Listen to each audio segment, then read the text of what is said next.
Great, thank you. Thanks for that introduction, and thank you everybody at Vermont Studio Center for having me. I always enjoy visiting and doing these talks, so this is great. I'm actually going to quickly set a timer to make sure I don't go over because I have a tendency to talk a lot. So I'm going to loosely go through a bunch of images. My practice is diverse. I work in photography, video, drawing, painting, sculpture, installation. The first work that I started doing was photo-based, or that was at least the first work that I started showing. I was compositing images of myself,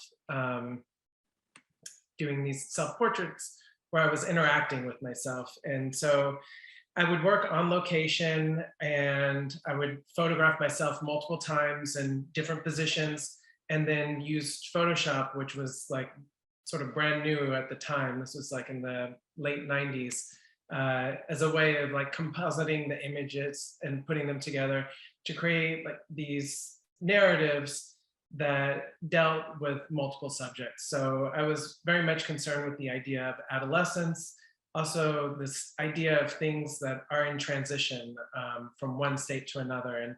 And in a way, in a larger sense, adolescence was one of those kind of gestational states. So in these works, I kind of created this almost archetypal figure of like a boy, and created situations where there was not really any sort of distinction or differentiation between victimizer and victim. Some of the earlier works depicted these coming of age issues within suburban settings. And then the later work dealt more with universal themes and historical incidences. So these are just a few selections from those. This image in particular is called Window Washers. And it's this idea that, you know, the figures are cleaning this window with their tongue, and it's almost this Sisyphean task. And the same with this work. It's from a series called the Detention series, and both of those works depict like laborious task and this idea that detention is, you know, something that you receive like a banal punishment after school, but also refers to detention camps, labor camps. And so there's always this bifurcated message, I feel like, within my work, and that you can interpret something playfully, or it can be more sinister or grave. Speaking of grave, this is called Grave Diggers, and it's probably the last photograph in which I appear as a self-portrait character. At this point, I had become really interested in how the environments that I was working in, how they looked after I had constructed a shoot. Because I do work on location, I alter the area and work in these environments. And so by the end of it, it kind of told its own story. And so I decided to extract myself as a central character and create narratives that took place almost in past tense. So if you look at this image, it's more of a landscape-based work, but it still has a strong narrative because of the human presence and interaction in all these clothes and suitcases, and the cars kind of tucked into the cornfield, or here where toilet paper kind of drapes off of the trees like Spanish moss and kind of mimics. There's, I don't know if you can tell in this slide, but over towards the right-hand side, there's a deer with antlers, and it's shedding the felt off of its antlers. And so it's hanging in the same way that the toilet paper is. And I often, in this body of work, use animals almost as a substitute for the characters that I was portraying earlier in the work. So you'll see that exemplified here.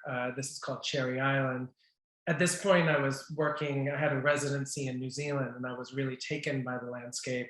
And I had also seen a lot of Disney movies that I had never seen growing up.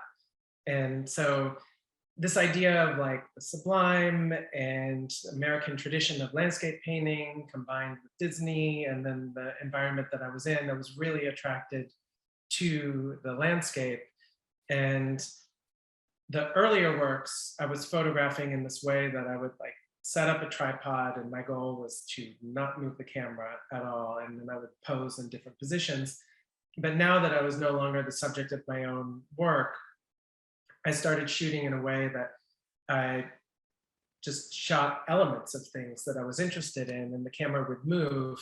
And so that created more freedom, but it also, in compositing the images together, creates this interesting effect where you're no longer grounded as a viewer. And there are all these two-point perspectives that happen throughout the image. So you have this feeling of verisimilitude and that it's a real place, but there's also this uneasy queasiness that happens because those sight lines changes, and the changes in the sight lines and the focal points within them.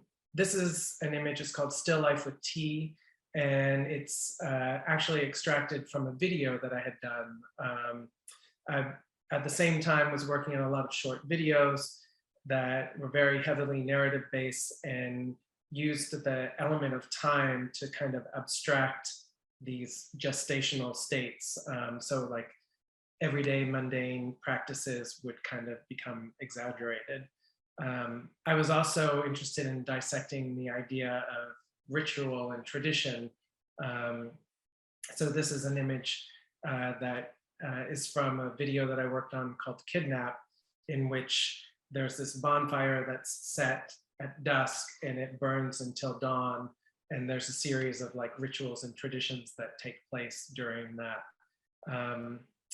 And then I started to work with people again because I liked the environments that I was creating. They felt like a set in a way. And so I started including people, but more as a secondary role to the environments.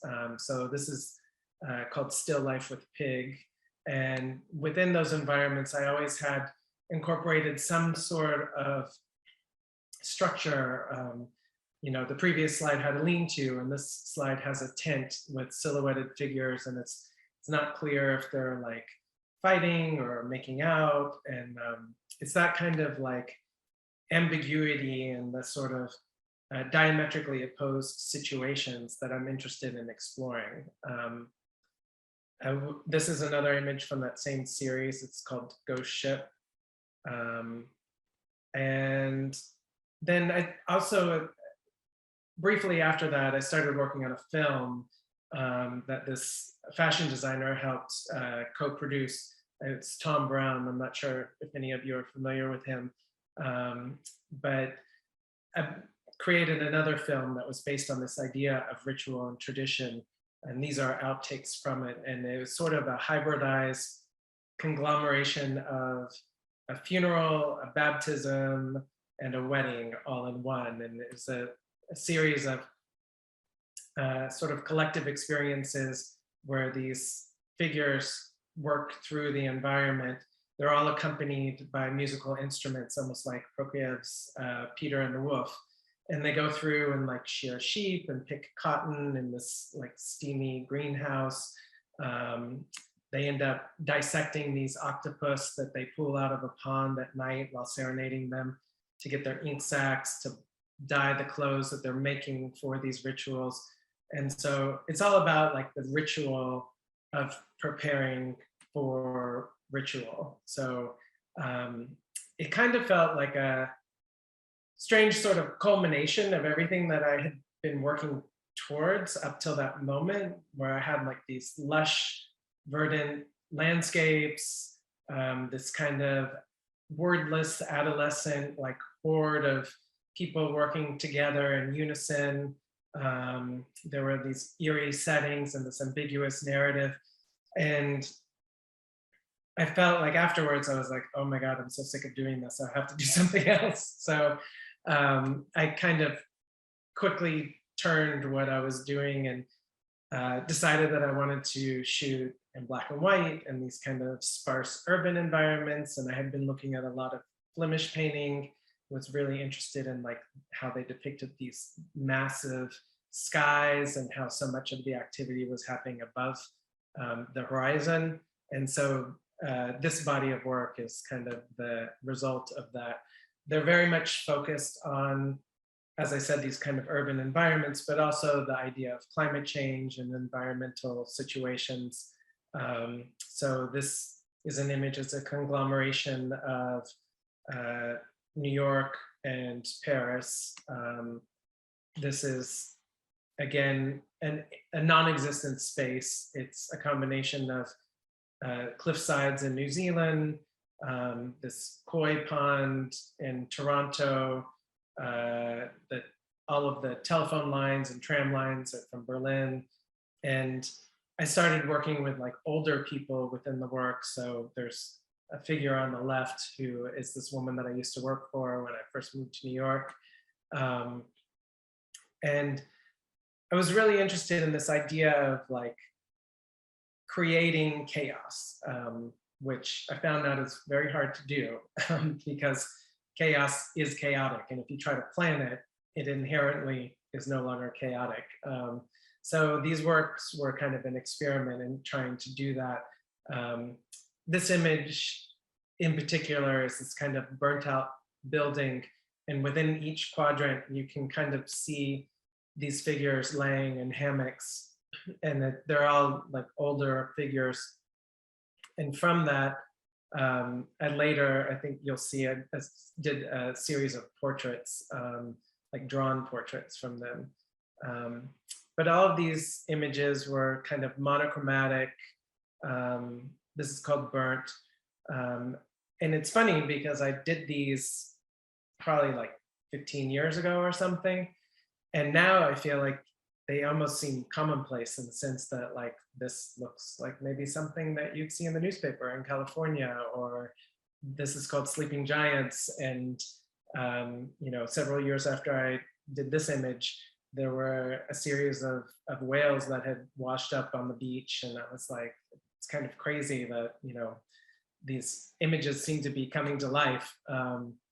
But I was really interested in creating those environments, and I decided that I wanted to make them more sculptural in a way. And so I used the landscape almost as a stage for these temporary monuments that I was making. So this is an image called Monument, and this scaffolding doesn't actually exist. I created it by getting a series of plumbing pipe and just kind of constructing bare bones configurations on the beach and tying ropes to it and that sort of thing. And then in Photoshop, constructed it against this backdrop that also is like half Montauk, half New Zealand, half Hawaii. I feel like this talk makes me sound like I travel a lot. I haven't actually in the past 2 years, but I don't think anybody has. So this is an image that I don't think you would maybe know it from looking at it, but it's kind of my own internal ode to Duchamp, because it's the bottle drying rack that he used as a ready-made. I kind of tried to create this forest out of all of these bottle drying racks, but in actuality, I only had one bottle drying rack, and so I kind of moved it around a lot and then reconstructed the image in post-production. This is another example of just trying to create this habitat and this idea of chaos.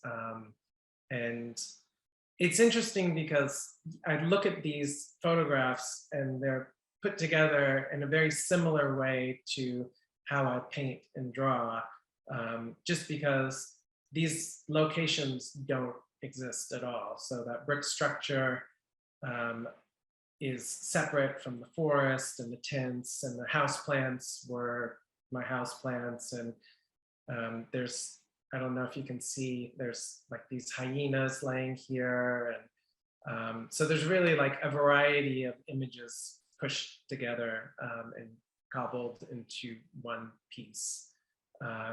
This is called Tower. I made my husband dig a bunch of holes at the beach and then composited them all into this photograph. And this is called Spanish Moss. I don't think I mentioned yet, but my whole family is Cuban, and I'm first generation American. And so that's also another underpinning of my work. It's this idea of migration and transition, and kind of conflating narratives like fairy tales, myths, religions, these kind of basic principles of like multiple cultures, and creating a narrative from that. So this, I think, has like touches on that very strongly. This is one of the last photographs that I've done, which strangely kind of, again, foretold, you know, the situation with COVID and all of these like outdoor tents and hospitals.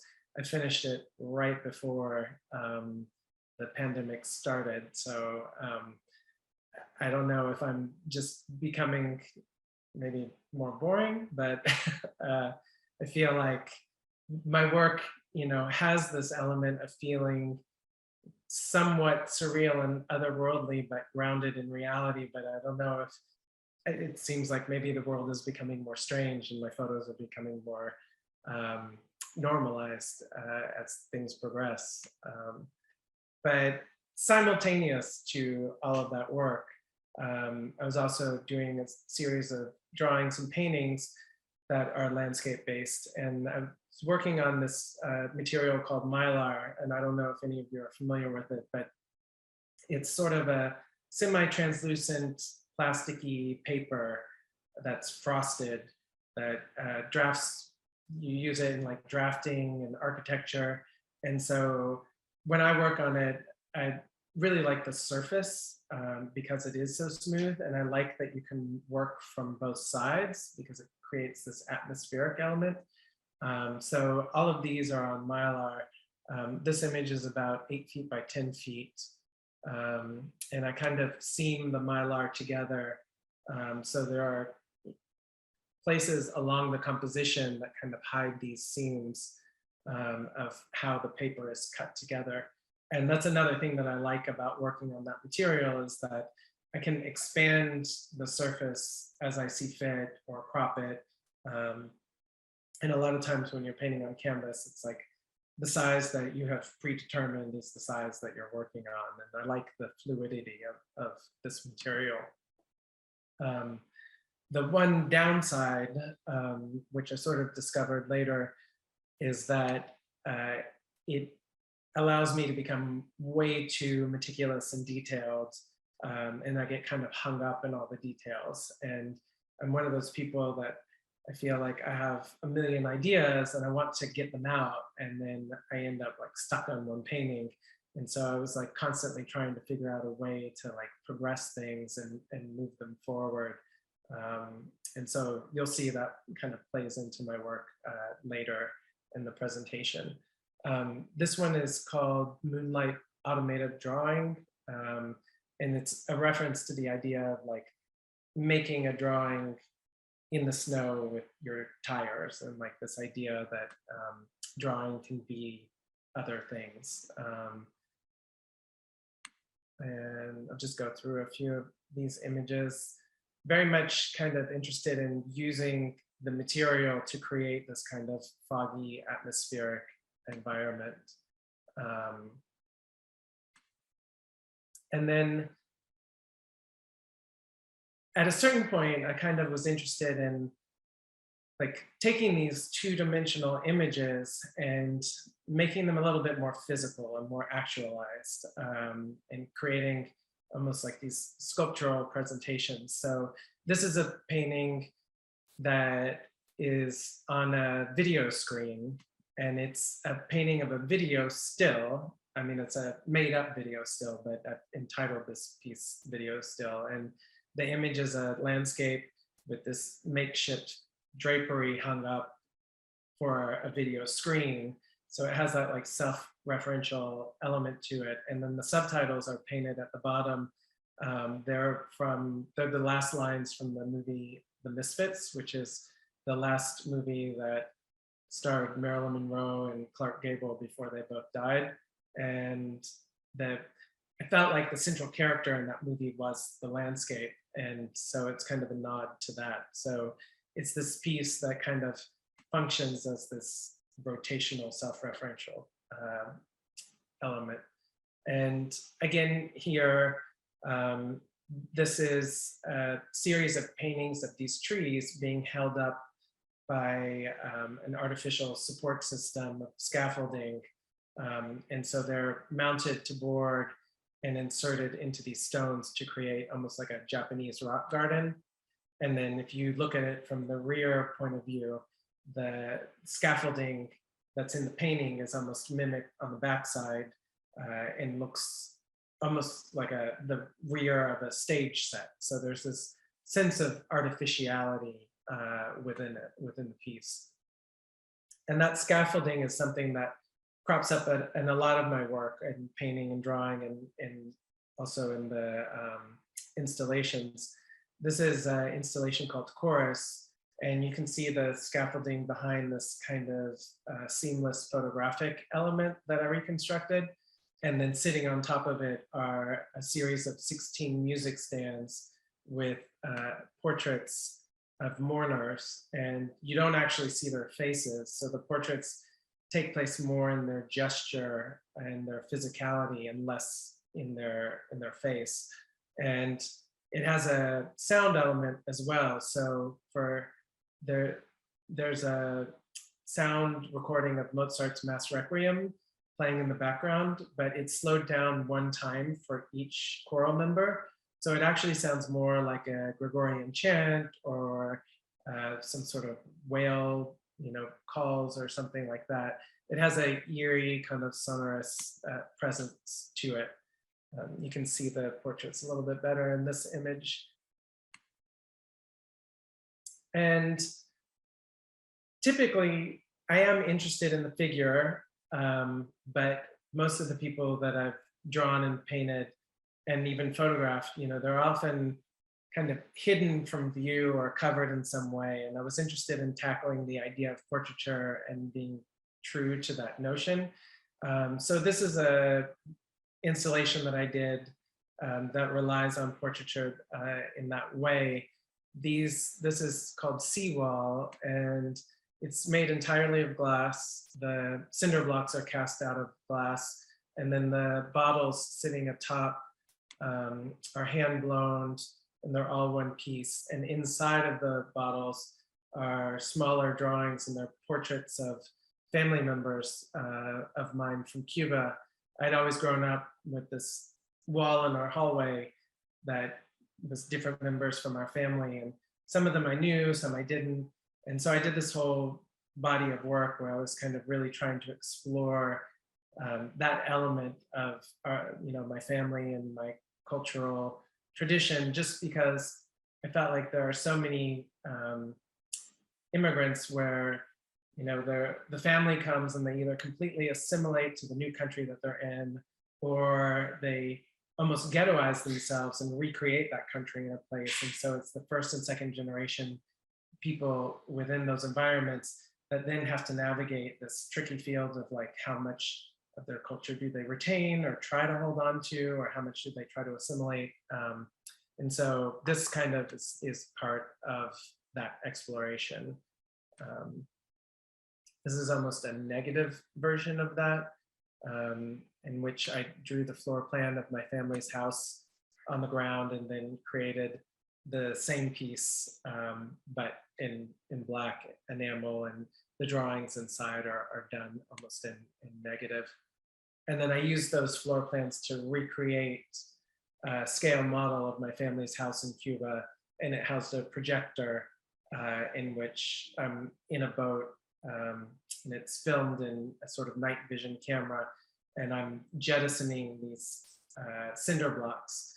When I was in Cuba, a lot of the buildings have exposed foundations from past hurricanes, and you can see the cinder blocks, and they struck me as like this unit of sculpture, or like this pedestal that things are held up on. And I just had this feeling of like, I wish that I could take my family's house back with me, like one block at a time. And so I ended up sort of almost literally recreating that in video. As part of that same body of work, I did 2 sculptural pieces. They're portraits of my maternal and paternal grandmother. And I laid them out almost as reliquaries or as specimens in a archaeological museum. They're sort of drawings that are pinned into individualized boxes, but they're drawn almost as x-rays. And there's layers of mylar that you can see through. And then in the pelvic region of each image is a sort of lightly shaded sonogram that references, future generations. And so that was my mother, and this would be my father. And then that kind of led me to sort of thinking about these drawings more in an anthropomorphic way. And I was invited to participate in a show called Between Worlds in Berlin and create a piece for this exhibition that was particularly interested in adolescent refugees and how they are literally situated between worlds. Like they're not really children, they're not really adults, and they're not really in their homeland, and they're not fully situated in a new land. And so this is the piece that I created. They exhibited it in an old castle that functioned as a refugee center for a while. And I created a series of life-size drawings of people sleeping wrapped in these quilts. And when you're there in person, they kind of take on, like the idea of cots in a refugee center or sleeping bags, but also they have references to body bags and sculpture and sarcophagi. And then the way that you are standing over them to view them and kind of looking down at them gives the viewer this strange sense of being a voyeur and creates a sense of fragility with the drawings themselves. And they look as if they're on these very soft pillows and sort of straddling them, but those pillows are actually really heavy, hard cast plaster and cement. So they're, I used those a lot for a while. This is another image. It's sort of a hybridized drawing photograph that is placed between really thick acrylic resin and then embedded in those plaster pillows. That same process I used for another series of sculptures in which I took mugshots of people who had been arrested between like 1930s up until about 1969 for deviant behavior. So basically that, people who were arrested for being gay. I took their mugshots and then worked on them in Photoshop and kind of made them look grainy, almost night vision kind of photographs, and inserted them into these rocks. And so you can't really view them except from the side, from the image that's refracted within this acrylic resin. And those pieces led to the sort of conceit behind the memorial that I created in the Hudson River Park. This is the LGBT Memorial, and it's a series of stones in a circular formation, except for the stones are actually made out of bronze, and they're patina to look like granite. And they're sort of a combination between like, monolithic markers or burial markers. They have references to Stonehenge and African monoliths, but they also are split and bisected in this way and then reattached with prismatic glass. And that is something that almost references that, I never get the word right, but I think it's called kintsugi or kintsugi. It's that Japanese ceramic art where the pottery is broken and then remended with gold leaf, and it actually makes the vessel stronger. And so it's this notion that, something that's traditionally considered fragile, like glass and breakable, is mending this stone. But the glass itself is cut at angles so that when the sun hits it, it sort of refracts and creates these prismatic rainbows in different locations. And then the largest stone in this circular formation has a internally facing inscription from Audre Lorde. And this is it, an image of it at night, the glass elements light up. And so simultaneous to making that monument and some of those sculptures, I was still interested in the idea of portraiture and identity, but in this almost obfuscated way. And I did a series of portraits where you're not really seeing the person's face, and the figures are almost caught in these architectural shapes that have been blocked out. So again, this is on that sort of Mylar frosted film, and I'm drawing on the reverse side of the film with graphite, and then taking turpentine and sort of scraping across it and eliminating areas of the image, and then flipping the paper over and painting the white blocked out areas that loosely conform to clothing, painting that out with white oil paint. And so the images are more about this idea of portraiture based on movement and gesture, and they're not really relying on the face. And they're called anonymous self-portraits. And I just like the idea that in some ways they harken back to the early self-portrait photos that I was working on. They're not actual self-portraits. And I like that conflation of the idea that, you know, it's anonymous, but it's a self-portrait. But then again, I feel in many ways, like anything that an artist makes is a version of a self-portrait.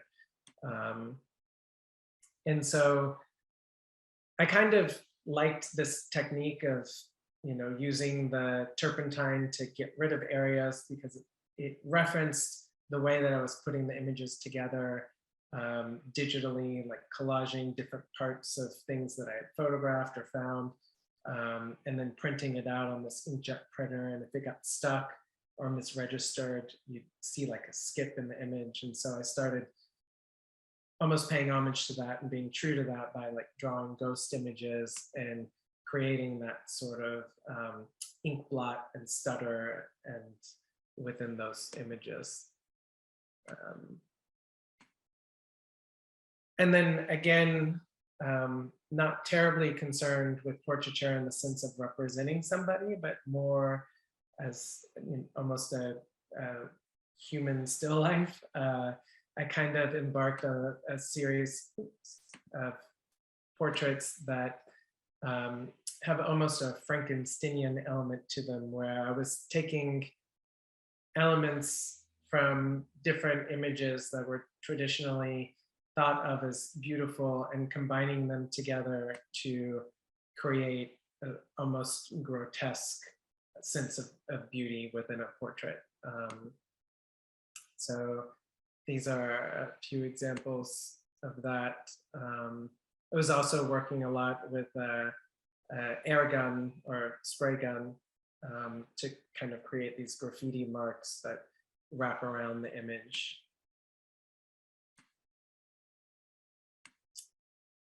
And, you know, I felt like a lot of those images are very monochromatic and black and white. And I felt like at the time, I was sort of stripping back some of the narrative that drove earlier work. And in some ways, I don't know, I think in my head, I thought I wanted to try to prove to myself that I could actually draw or paint, you know, because I somewhere along the way was like, oh no, I'm a photographer. And so at a certain point, I was like, I felt like I really missed painting and I missed color. And so I was like, I want to go in this direction. And I feel like so many of the things I do are a reaction to my own work and almost a rejection of it at times. And then it gets refiltered in later. But so this sort of blends in or leads into some of the painting work that I've been doing, where I've been trying to loosen up from those tighter portraits.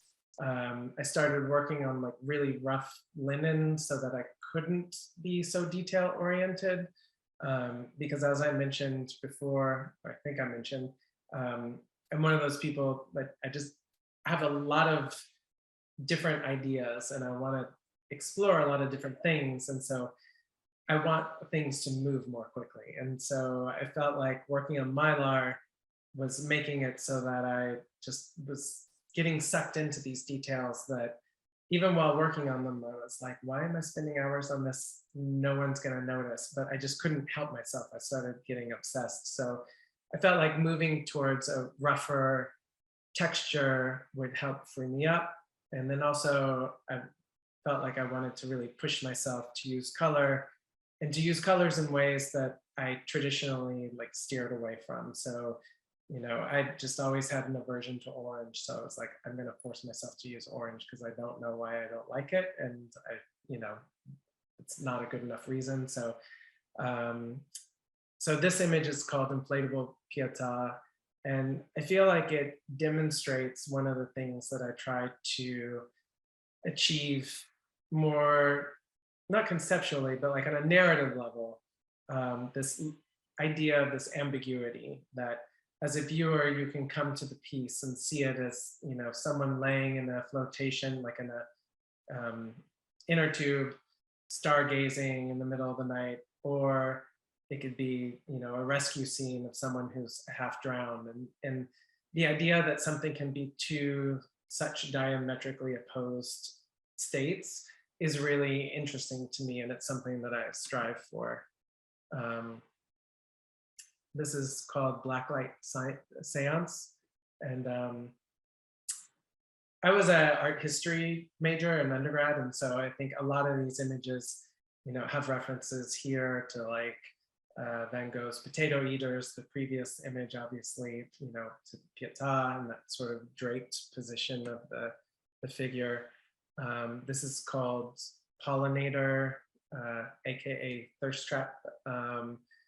And so I kind of devised these paintings almost as like character studies in a way. Almost, sometimes I think of myself as like a frustrated writer, and that, you know, I'm interested in narrative and I'm interested in putting all the ingredients together for a situation, but I don't want to actually resolve it. I like the in between. So this is called Perched for Success, self-portrait with bird shit. So this is Multitasker. This is sort of an example of, for whatever reason, I was like, I would never paint something yellow and red because it reminds me of ketchup and mustard. So I forced myself to do it. Just weird, arbitrary things that make no sense. But I always like kind of pushing myself to, if I dislike something, I always question why and almost make myself do it on purpose. This is Soldierette. It's a detail. The other thing that I find really interesting about working on this like rougher linen texture is the ability to play with texture. Like with the Mylar, you never have texture. And so painting over something and letting, you know, the undercoat show through, or leaving areas blank, and building up like that thickness of paint. Working on Mylar, because it's that sort of plasticky material, if you paint an oil, it'll accept it, but it takes like weeks to dry because it's only drying from one side, that it doesn't breathe from the back. And so you have to do like really thin applications. And if you do work in a thicker way, it just takes forever to dry. And so with the level of impatience that I have, it doesn't necessarily go hand in hand. This is Vigil, and the previous image is the crossing. Again, you know, obvious nods towards the idea of migration and immigration, as well as like climate disaster.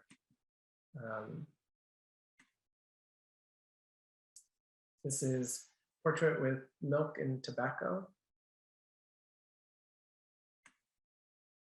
And this is Portrait with Port and Poppies. These are all pandemic paintings. So if you're noticing a level of ennui and fatigue and exhaustion, then that's why.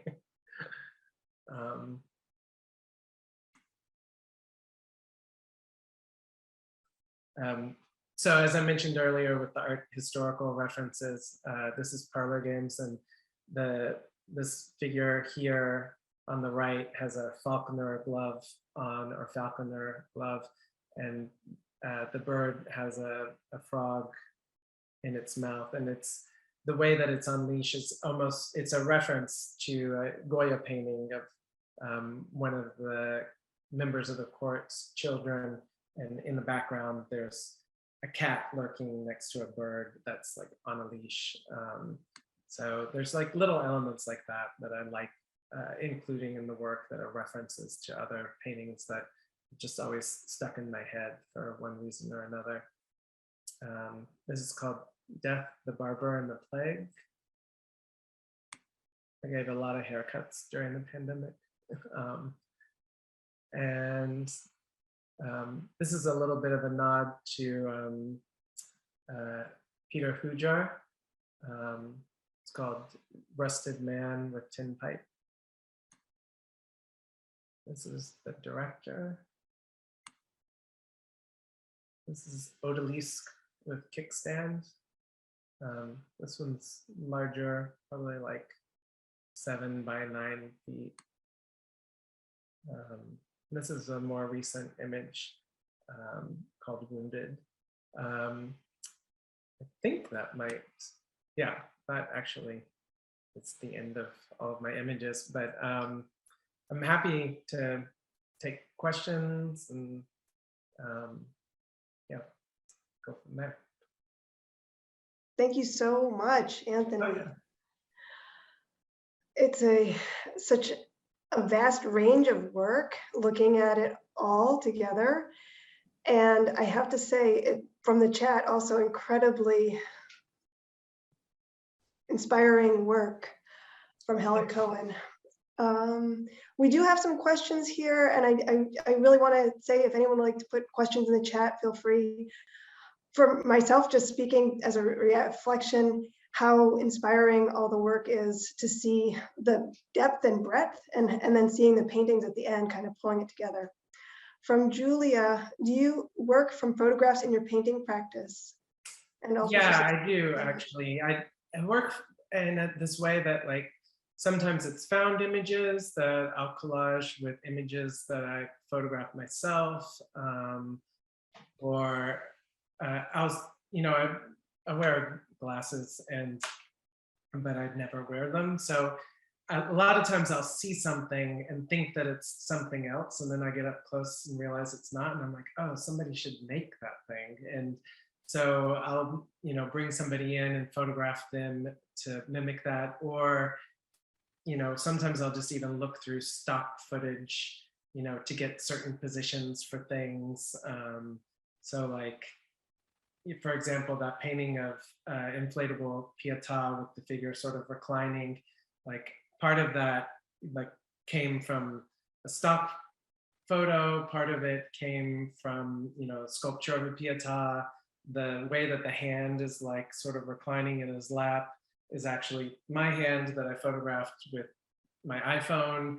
And so I'll bring in all these different elements, collage them together in Photoshop, print them out, do a drawing from there, and then change the drawing, and then get the finalized drawing that I feel okay with, and project that to make, sort of the rough outline of the painting.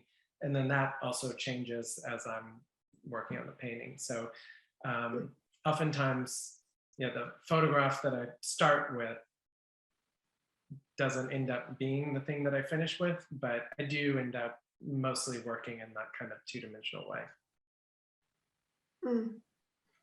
Thank you so much for that. John has a question from our audience. It's funny, actually, you sort of just answered it, but a little bit. But first of all, I just want to say it's super inspiring. I really love seeing the experimentation and the freedom you seem to exhibit in different media and different techniques and different emotions and approaches. But I have so many questions, but one of the questions was around, like in my work, in some of my work right now, I'm compositing some stuff digitally. And I'm taking some stuff that's like, royalty, well, not owned, and you can reproduce it without commercial, license. And I'm merging the different elements of people together that other photographers shot, but gave up the rights to. And it's just, I struggle with it because I feel like I'm stealing, but I also recognize, the world changes, and in music and in photography and art, people borrow a lot. And I guess I wonder what's your view on that and how sort of you feel about using other people's work, either literally or as inspiration, and then also how curators sort of see and consider that. I mean, my opinion is steal away. Like, I think. Yeah, thank you.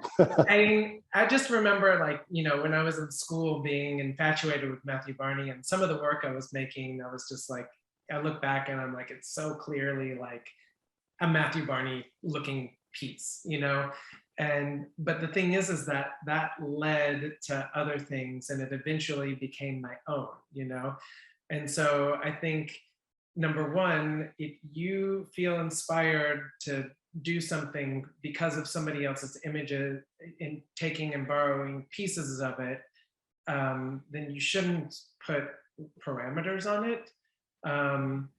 But then there's the caveat that, like, okay, well, you have to also alter it enough that it's not the same thing exactly. So you do have to bring your voice to it and be making some sort of commentary on it. Like, you can't just remake somebody else's work. But it sounds like if you're compositing multiple things from different places, that you might be starting with somebody else's ingredients, but when you put them all together, at the end of the day, the cake is yours. So I am all for it. I mean, people do it in music, and there's film, references that happen. And I just think you shouldn't put parameters on yourself and worry about it. And technically speaking, the law is on your side because you're allowed to comment on cultural things by borrowing from them. So as long as your voice is in there and you're making a comment about it, then I think it's fine. Thank you, that's helpful. From the chat, we have Holly asking, can you talk a bit more about your relationship with the figure and the landscape? It's conflicted. So,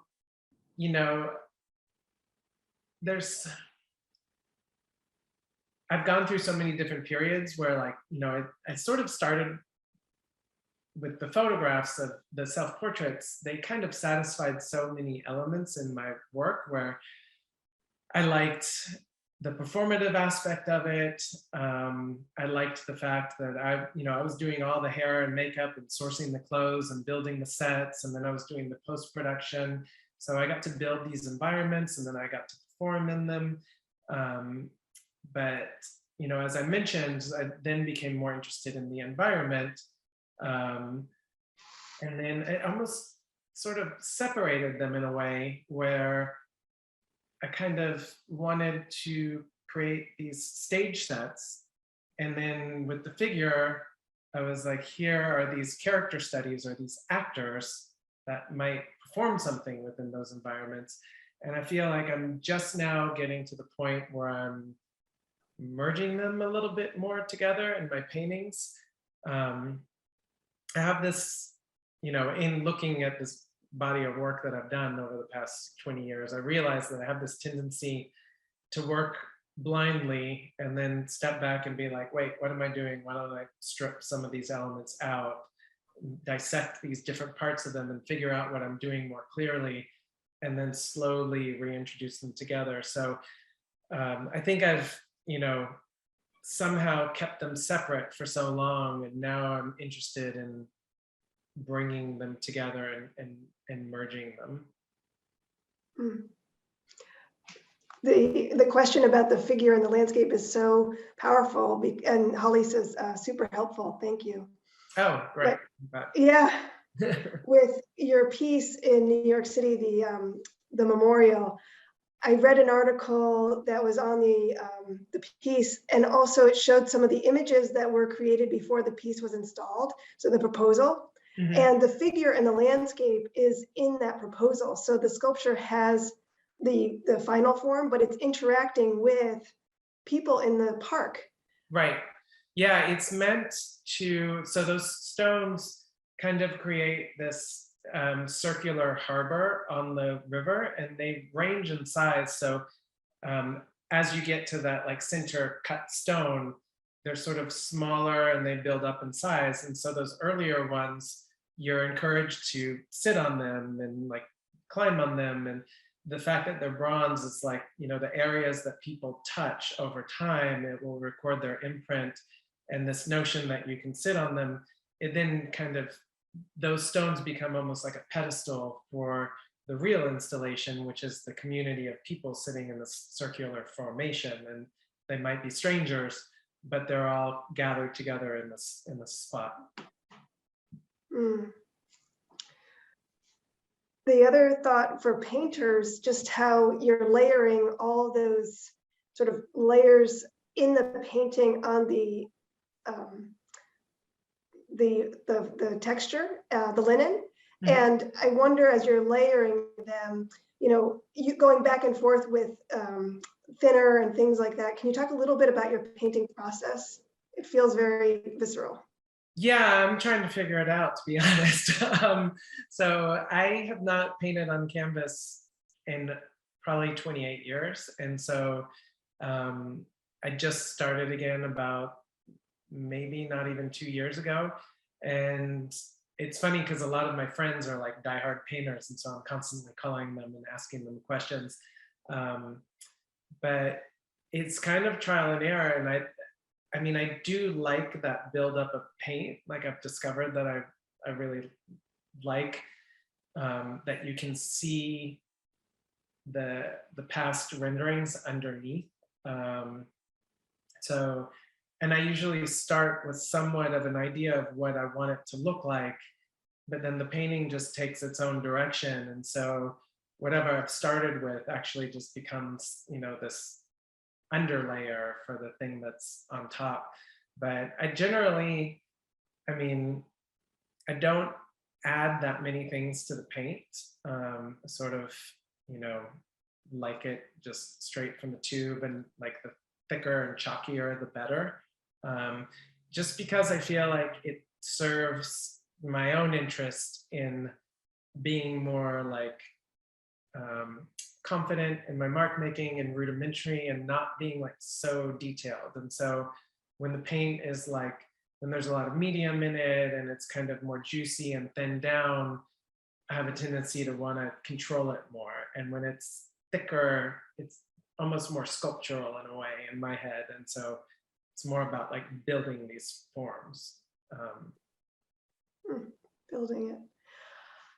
Yeah, it's so much wonderful work, and to see the different mediums you're using. The last sort of comment from the chat is from Catherine. What a wonderful talk and body of work, so inspiring. You follow your instincts, interests, and questions, and seem to have limitless facility in so many different mediums. Thank you so much. Oh, thank you. That's great to hear. Well, I'm glad it comes off that way. It doesn't feel that way a lot of the time. So. Well, there does seem like a play between the different bodies of work and pulling from all the different resources. Yeah. Yeah, as we sort of transition to the close of our talk, I just want to say thank you again on behalf of Vermont Studio Center and all the residents here, as well as our visitors from all over. Really wonderful to see you. Thank you so much. Thanks for having me. I really enjoyed it. And thank you everyone for coming to the virtual talk. Take care. Have a good night. Thank you. Bye.